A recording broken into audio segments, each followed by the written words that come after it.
باللہ من الشیطان اللعین الرجیم بسم اللہ الرحمن الرحیم وصلی اللہ علی محمد وآل بیتہ الطیبین الطاہرین المعصومین۔ کاروان حسینی مدینہ سے مدینہ تک کی 29 نمبر قسط کے ساتھ مومنین کرام کی خدمت میں بارگاہ ملکوتی امیر المومنین صلوات اللہ وسلامہ علیہ سے ایک بار پھر حاضر ہوں۔ آج کی اس قسط میں امام علیہ السلام کے مکہ میں طویل ترین قیام کے دوران تحریک امام حسین میں شامل ہونے والے افراد اور ان کے شہروں کا تذکرہ کیا جائے گا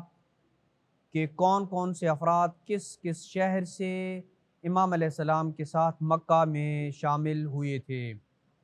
آغاز میں سب سے پہلے ہم مدینہ منورہ سے اپنی گفتگو کا آغاز کرتے ہیں کہ مدینہ منورہ سے کون کون سے افراد اور کتنے افراد مکہ میں امام علیہ السلام کے ساتھ ملے تھے۔ امام حسین نے مکہ پہنچ کر مدینہ بنو ہاشم کے ان افراد کو ایک خط لکھا تھا جو امام کے ساتھ کسی وجہ سے تشریف نہیں لائے تھے، جس خط کے متن کو ہم گزشتہ گفتگو میں بیان کر چکے ہیں۔ اس خط کے جواب میں بنو ہاشم کے 19 افراد کاروان حسینی سے مکہ میں آ کے مل گئے تھے، جن میں مرد، خواتین اور بچے شامل تھے۔ البتہ تاریخ ان 19 افراد کے ناموں کے بیان سے خاموش ہے، سوائے جناب اون محمد حضرت زینب سلام اللہ علیہا کے بیٹوں کے کہ جو مدینہ سے امام کے ساتھ آ ملے تھے۔ البتہ وہ بھی اس وقت جب امام مکہ سے عراق کی طرف نکل چکے تھے، لیکن بنو ہاشم کے علاوہ بھرے مدینے سے کوئی ایک شخص بھی نہ تھا جو نصرت سید الشہداء کے لیے امام کے کاروان میں شامل ہوتا۔ اور جہاں تک مکہ مکرمہ کا تعلق ہے تو اس کے حوالے سے 3 نام ہیں کہ جو مکہ سے امام علیہ السلام کے ساتھ کاروان حسینی میں شامل ہوئے تھے۔ پہلا وہ شخص جو امام کے کاروان میں شامل ہوا وہ جنادہ بن کعب بن الحرث الانصاری الخزرجی ہیں۔ محقق سماوی نے اپنی کتاب انصار الحسین میں لکھا ہے کہ یہ شخص مکہ سے امام کے ساتھ شامل ہوا اور اپنے اہل و عیال کے ساتھ کربلا میں موجود تھا اور امام کے ساتھ تھا،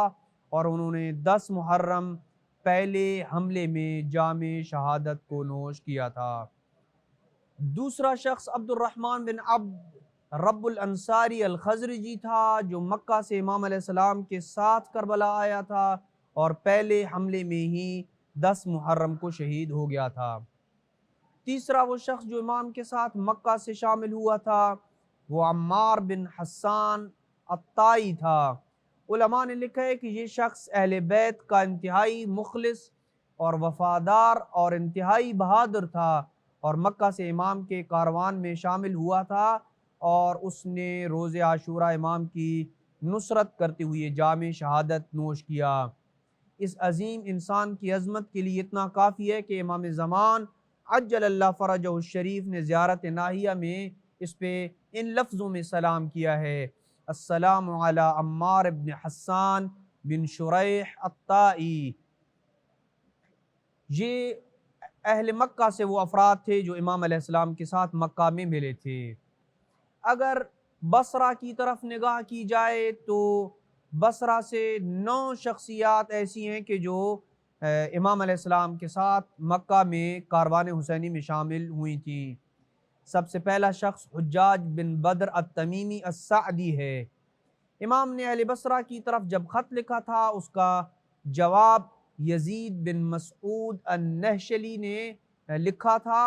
اور یہ خط حجاج بن بدر لے کر مکہ آیا تھا اور پھر کربلا امام کے ساتھ رہا اور امام علیہ السلام کے قدموں میں جام شہادت نوش کیا۔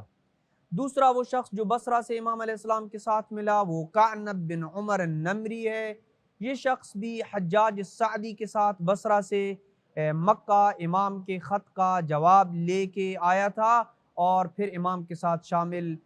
ہوا تھا، اور زیارت ناہیہ میں اس پہ امام علیہ السلام نے، امام زمان عجل اللہ فرجہ الشریف نے ان الفاظ میں سلام کیا ہے: السلام علی